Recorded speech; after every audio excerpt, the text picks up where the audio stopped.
That HSA account, we can stuff money into that account without paying taxes on it. It can grow without paying taxes on it. And as long as we use it for qualified medical expenses, we don't pay taxes on the money going back out. If we're later in our career, our income's higher, maybe our kids are out of the house now, school's done. What do we do? What are some ways that we can help not only reduce taxes now, but make the most for our retirement? One of the common questions we hear is, as a high earner, what's the best thing I can do for my retirement strategy? The truth is, there's not a one-size-fits-all solution, but using these tax-savvy strategies can help us save money in the long term and save more for our retirement. Hello and welcome to the Relax, It's Retirement podcast with your host, Josh Leonard, where we talk about transitioning into retirement with intent. I'm Wendy McConnell. Well, hello, Josh. How are we today? We are wonderful. We are wonderful. How are you today? Well, I'm excited because it's the first game of the season for football, and you know I'm a big Eagles fan. Yeah. So what's the, I think Steelers, we're just, Super Bowl every year. Maybe not super likely. What? You're crazy. What do you guys think? As, you beat the lately reigning champs. So yeah. What's the follow-up this year, Wendy? Well, I mean, ideally, we go back to the Super Bowl and win it. But, we're just going to wait and see how the season pans out. We're starting with the Dallas Cowboys, who we really dislike a lot.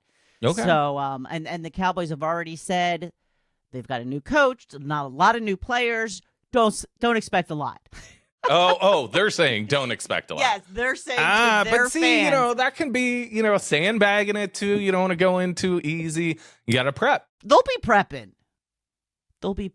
Well, we were fortunate enough. I got to take the boys to a preseason Steelers game, so that was fun. Yeah. It was good. They were excited for it. We almost made it through the whole game. They were kind of sad to realize, though, that, in preseason, it's not really like the star players going out there. Well, and that's different, because just a couple of years ago, they squished it down to 3 preseason games. Before, it was 4 to 5, and you could count on seeing the starters for at least like a quarter of the first game. Then they would play like, a half of the second game, and then they would take them out. And now it's just like, why are we bothering? Yeah. Well, because they can still sell tickets and concessions. So, and I guess, the backups get their day in the sun. And that's it. Yeah. So. I think it's still an opportunity to kind of try things out. Yeah. But, see who they want to keep, who you want to cut, that kind of thing. That's it. Yep. So I think it does serve a purpose, but it's boring. I'm just saying. As a fan, fair enough. Little boring. So this is the financial advising podcast, correct? No, we switched to football. No, it's football season, so we'll talk about Pennsylvania sports here. No, we are going to pivot it here. So one thing in common is high-earning individuals. NFL players tend to be high-earning individuals, and a lot of the coaches and staff. Well, at least for part of their life. That's it. So it's a short period of time. And many times what we see with folks is they reach that higher earning status maybe later in their careers, right? We've built up our experience, and we are now at a point where we're compensated more than we were. Now what do we do, right? If we're later in our career, our income's higher, maybe our kids are out of the house now, school's done. What do we do? What are some ways that we can help not only reduce taxes now, but make the most for our retirement?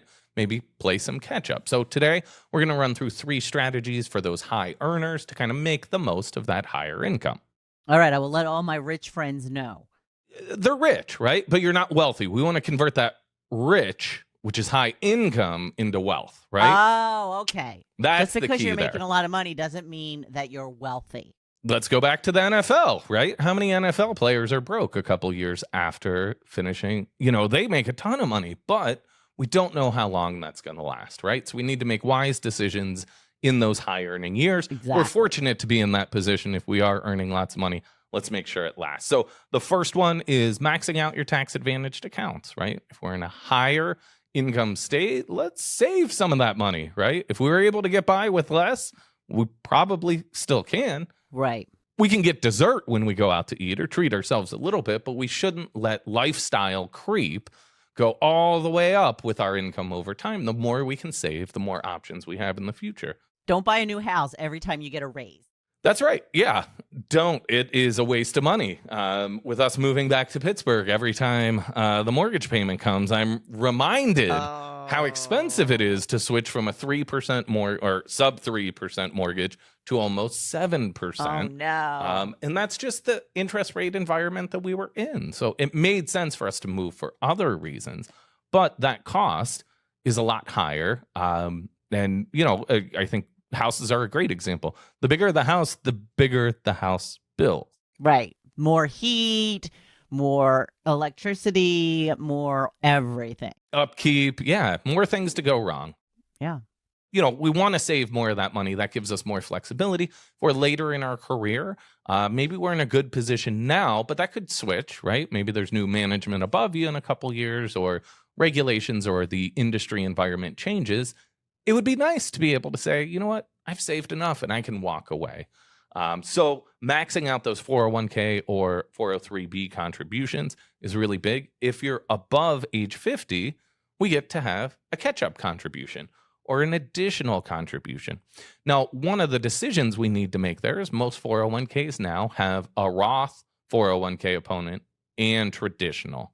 If we're maxing out those contributions, we can do a blend between the two, or all into one or the other. So one of the things we want to look at is what our long-term tax projections are, right? Certainly if we're in a higher income state now, we might be in a higher tax bracket, but we've talked about in the past that good saver tax problem where we save too much in tax deferred accounts, and now we're forced into a higher tax bracket in retirement. Okay. So we want to balance that out. The key is max out those contributions, and then we optimize for the blend between traditional and Roth. All right. So make sure we max that out. Now, I think another thing that we think about in retirement accounts is Roth IRAs, right? So if you're a high income earner, most likely you are above the contribution limits. We are not able to contribute directly to a Roth IRA. So what we need to do there is what's called a backdoor Roth IRA. We contribute that money into an IRA and then do a Roth conversion on those funds. Why can't we do it directly into a Roth? So there is income limits. We are not able to do that. So if you're high income, that's off the table. The way that we flip that around is we say, okay, we're going to put it into an IRA. And then shortly thereafter, we're going to pay the taxes on the money just the same and move it to a Roth IRA. Now, why they allowed this sort of backdoor strategy, I don't know. It's widely known and utilized, but it is an opportunity for us. So if we are unable to directly put that money into the Roth IRA, or if you're close, one of the scenarios that we've been working with one of our clients this year who had jumped into a higher income situation and is able to save more is we're not sure. Some of their compensation is commission based on performance of the company, bonuses, things like that. So we know it's going to be high. We just don't know exactly how high. And they're right in that phase out stage. So what we want to do there is wait and make those contributions at the end of the year. Either go directly to Roth or the Roth IRA. So Josh, what is that like income cutoff? Yeah, so if you're a single filer, so if it's just you filing by yourself, $150,000 is where that phase out starts. If you're married filing joint, it's $236,000. Okay. Now, once we're in that, it just starts reducing the amount. If you're married filing joint, the top end is $246,000. So 236 is kind of the number to focus on initially if we're looking at either Roth or traditional. Again, this is a way to stash away money on a potentially tax preferred basis over time. So we certainly want to utilize that. Now, if you are married filing joint, we can look at spousal IRA or Roth IRA contributions as well. So we're able to do that even if the spouse isn't currently working. As long as you're married filing joint, you can contribute in your spouse's name as well. Again, bumping up those limits a little bit higher there. Okay. Sounds good. So make sure we max out our 401k and IRA/Roth IRA contributions there. Strategy number one. Now, a lot of folks kind of naturally do that. They think, oh, my income's gone higher. I'm going to try to max out my 401k. So what else can we do? Well, we can do charitable giving, which is something that I like. So for many folks that we work with, maybe they're giving regularly to the church or local nonprofits. For many folks, they haven't been able to deduct those charitable contributions over the years. So how can we kind of go back there? Well, what we can do is in those higher earning years, let's say we're planning on working for 3 more years, we're earning substantially more, we could start giving ahead into something like a donor advised fund. So a donor advised fund allows us to put money into that account. We get the tax write-off for that year, so hopefully we can overcome the standard deduction. We put that money in the donor advised fund, we can invest that and then distribute it to the individual charities later. So if we think of maybe a 3-year time limit near the end of our career, we could build up that donor advised fund, and that's the money we're going to donate throughout retirement or for a 10-year time period in retirement, whatever we're targeting there. So this can be a way to reduce our tax burden now and still make sure that we're able to donate to those causes that we care about in retirement. All right. I like it. More money to the causes that we care about, right? So giving is important. It's very important. I think a new thing that we're going to have pop up next year too is $1,000 individual charitable deduction as well. So we had talked about this on the prior podcast, talking about the new tax bill. This is a cool one. It's not going to totally change your income picture if you're high earning, but for you and your spouse, if you're married, filing joint, you can each deduct up to $1,000, and that's without taking the standard deduction. So again, that's an easy way to help contribute. So that doesn't start this year; it's for next year, correct? 2026. That is correct. Gotcha. Yep. So we can't take advantage of that quite yet. So if we're looking at a blended strategy, maybe this year we look at that donor advised fund a little bit more. And then next year we look to take advantage of those $1,000 deductions. Now, what that also came with is another sort of hitch. It has to be whatever our charitable deductions are. If we are to itemize and get a deduction for them, it has to be over 0.5% of our adjusted gross income. So give me an example, please. Right. I see you like, why? What does that number Guys, mean? just make it easy. If you make $100,000, so if your AGI, your adjusted gross income is $100,000, that means you would have to donate more than $500 to claim. Okay. So half of 1%, 500 for every 100,000. Yeah, math's not my strong point. I mean, it seems like it's simple when you explain it, but before that, I was just like, I could tell. And that's it. A lot of these, especially with the new tax bill, a lot of these nuances get a little bit complicated. So we want to make sure that we're pairing them together. But to me, I think charitable giving is just a fantastic way to, kind of support the causes you care about. Get a little tax help along the way too. When we utilize something like the donor advised fund, the cool part is that money grows too. So let's say you are earning a lot of money. We're kind of aggressive in those contributions. And maybe at the end of retirement, we put away $50,000 a year into a donor advised fund. And we have now contributed over the last 3 years, $150,000. If we grow that money over time, that might be $300,000. 10 years into retirement. So we are able to give a lot more throughout retirement. And at the end of life, that can be passed on to the kids to continue that giving. We can't ever bring that money back into the estate. Right. But we do have a chance of losses as well, right? Absolutely. Yeah, the market can go up and down. So like with that's a great point, Wendy, though. Like with any investment, we want to make sure that our timeline is appropriate. So we don't want to be super aggressively invested in the money. If we're taking out, over the next 3 years, we're going to deplete the whole fund. Right. We would want to be more conservative there. If we think of it as throughout our retirement, which might be 30 years, it's okay to be more aggressive. Sure. Because our timeline is long and we're only going to probably take smaller pieces of that out over time. All right. A couple other strategies that we can look at for tax-savvy solutions. So charitable giving is a big one.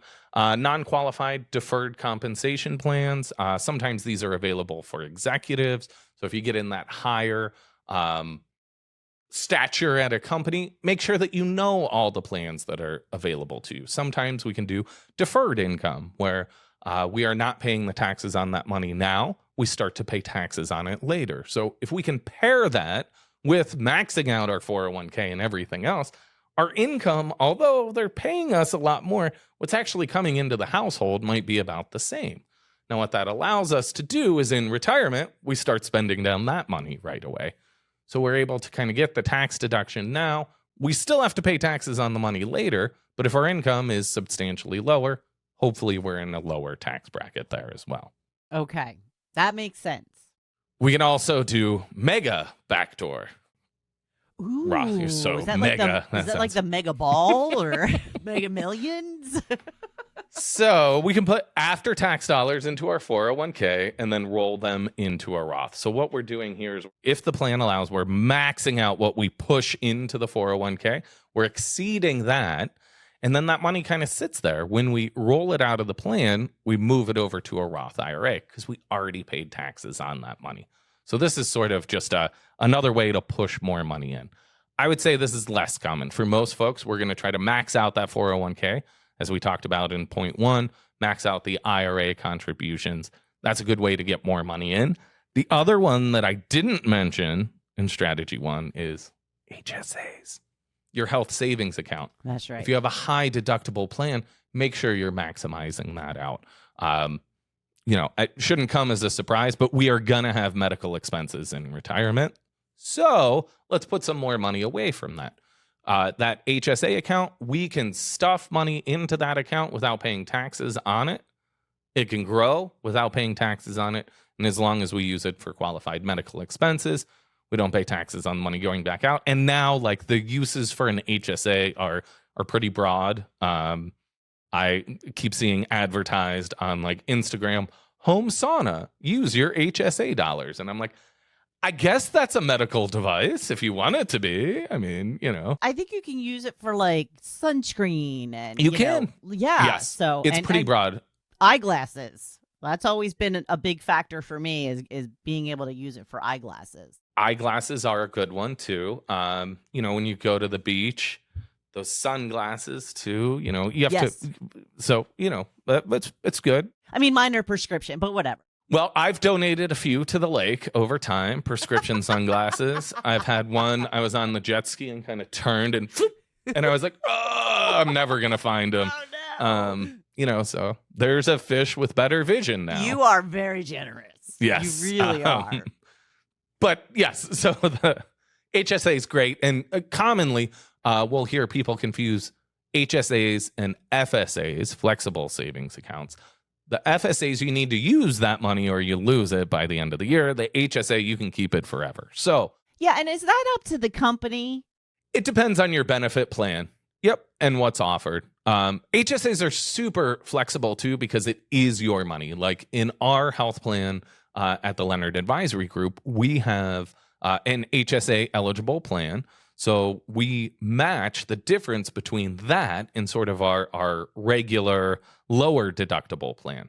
So for all employees that choose that high deductible plan, we kick in a contribution to their HSA plan. So for a lot of folks, it makes it like a matching 401k, makes it easier to hit that high contribution limit. For some of Yana's employers in the past that she's worked with, they've done health related. If you do so many physical activities or do an annual checkup, you will earn a credit towards your HSA as well. So sometimes it's not even just you putting the money in. You can get some free money from the employer too. So make sure to take advantage of that. Well, and it's just something that I point out because we are in the FSA. And we do get to carry over $500 per year if we have any. So it's, a minimal amount. I would much prefer the other plan that you guys always talk about, but it's just not an option for us. So we'll talk with the. You'll hook me up.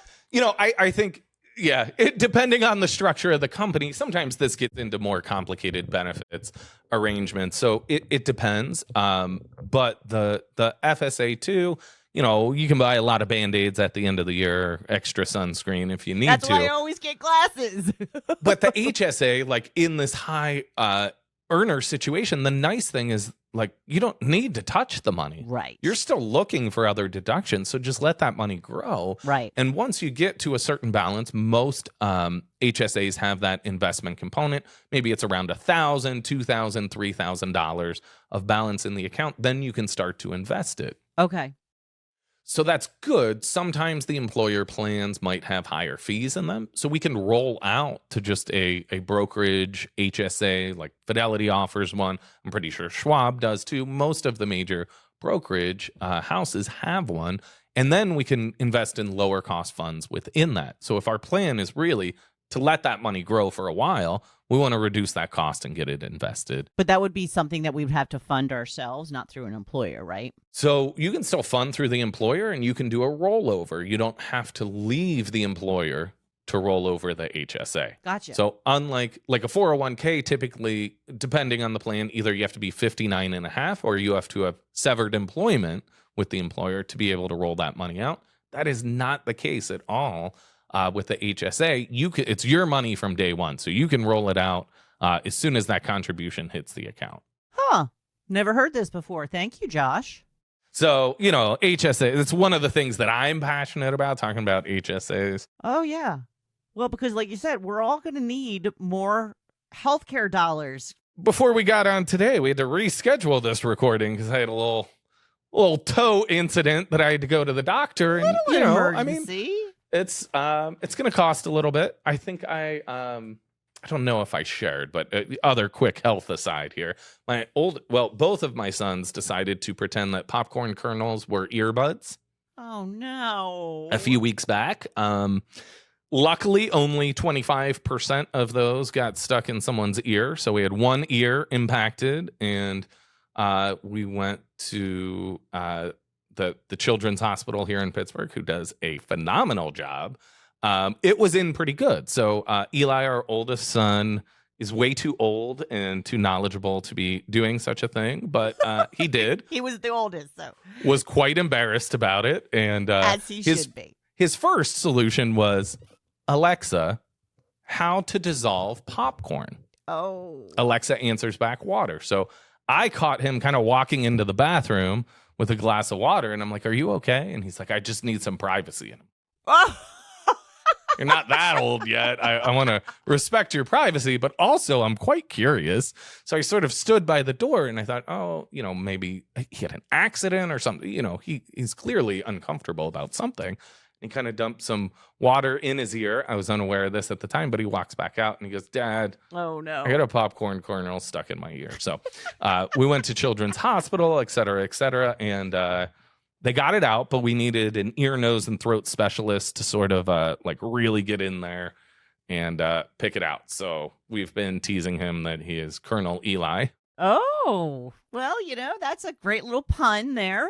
So he will not stick anything in his ears ever again, I'm pretty sure. Okay. His younger brother, I'm still a little worried about because he goes, I just banged my head and it came out. And I'm like, don't bang your head too.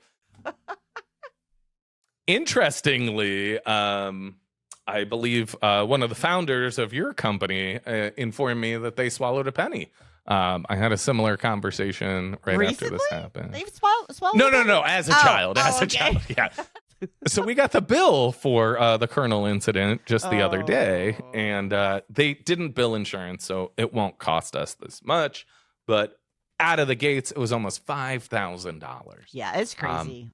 And as a parent, these are things that happen. When we look later on in life, we're going to have health incidents that just happen because we're old and our body's aging, and stuff breaks over time. Fun stuff. Whether it's a popcorn kernel or a knee replacement, we're going to have some medical costs. So it's certainly good to have that money available to us. And if a kernel is removed, imagine how much the knee replacement is going to be. Yeah. And that goes into a lot of our planning that we need to do around health planning too. When we're running through that transition into retirement, we need to make sure that we have good health coverage as we transition onto Medicare, to make sure that, if we have knee replacement, like my dad did as soon as he went on to Medicare, we have good coverage that's going to cover most, if not all, of the cost. But after strategy 1, maximizing our retirement plans, including the HSA contributions, any IRA, then maybe taking advantage of those additional benefits we get if we're executive level, if we can defer any of that compensation, maybe, also taking advantage of some charitable giving techniques. After that, our third strategy is investing beyond those retirement accounts. So what do we do then if we're able to save more? If we're really in that position where we've maxed out the HSA, the 401k, the IRA, we have our charitable giving all squared away for retirement, well, then what? We buy stocks. We buy stocks, right? Yes. We can have a taxable brokerage account. So that's money that we're going to pay taxes on now, but we can invest that money and grow. And if we are buying stocks, as you alluded to there, we can hold on to those stocks. We don't have to sell them. So you're super right, Wendy. You're learning a lot. We don't have to sell those. So we can sell those later on in retirement. If we sell them on later in retirement, maybe we're in a lower tax bracket. Maybe we're even in a 0% capital gains bracket at the time. So we might be able to sell that off and not pay any taxes on the gains. When are you in a 0 capital gains bracket? So, Wendy, we are in the 0% capital gains tax bracket if we're single up to $48,350 in taxable income. If we're married filing joint, it's $96,700. So if we're in retirement and let's say that we're taking Social Security, maybe a little bit small pension, maybe a little bit of a withdrawal from an IRA, we might very well be below that $96,000 limit. We could sell some stocks there. We want to be careful that we don't sell too much and bump us up to make it taxable. But we might fall into that 0% capital gains tax bracket. So we put the money away when we're earning in our high earning years. It grew, hopefully. After that growth, we could realize that gain in a 0% tax bracket and utilize that for spending. Or like now, when we have these higher tax brackets, higher standard deduction that we talked about with the new tax bill and the new senior deduction, we might want to just sell and realize some of those gains, even if we don't need the income, because we are reducing that taxable amount that we might pay in the future as well. Okay. Sounds good. It's all about planning, Josh. It's always all about planning, Wendy,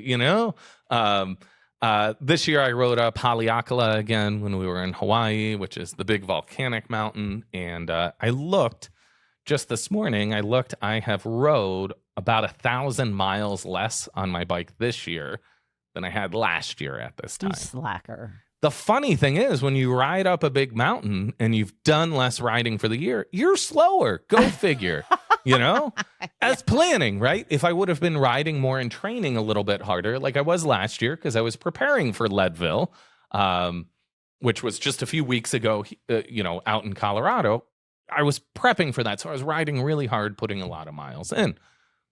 These sort of, also challenging rides, but not my main type thing, I wasn't prepped for in the same way. So it took me a little bit longer. Same thing with retirement planning. The more we prepare and focus on that goal, the more we can dial it in. So whether it's looking at that capital gains, how much money we're stuffing into HSAs, the 401k, that balance between Roth and traditional in our high earning years, those are all decisions that we make prior to retirement to make our retirement better. The more we can plan ahead before we transition, the easier that transition will be, and hopefully the more tax efficient we can be on the back end. It all makes sense, Josh. That's the goal of the podcast there, Wendy. So, we want to make sure that we align that. If we know that one of our big goals is to, buy an RV upon retirement, maybe we want to stash a bunch of money away in lower tax friction accounts, whether that's a Roth IRA or Roth 401k, because we know we're going to have a big expense right out of the gates. Okay. So let's prepare and be intentional ahead of time rather than retiring and all of our money be in a fully taxable account like an IRA or 401k. All right. So, Wendy, if you're a high earner, you need to take advantage of these three strategies. We have some time before the end of the year, so let's get prepared. Let's make sure that we're taking advantage of any tax advantageous strategies and also making sure that we are saving so that we can live our best life in retirement. Wendy, thanks for joining today. Thanks for sharing football stories, health stories, just general good time and laughter. I'm an open book. Good. Well, we can talk more about the new marriage next time. Hashtag Taylor. Gotcha. All right. Taylor Swift. Yeah. Okay. Listeners up. Good. But for the rest of us that aren't super worried about that, until next time, remember to retire with intent so you can live your golden years with the happiness and excitement you deserve.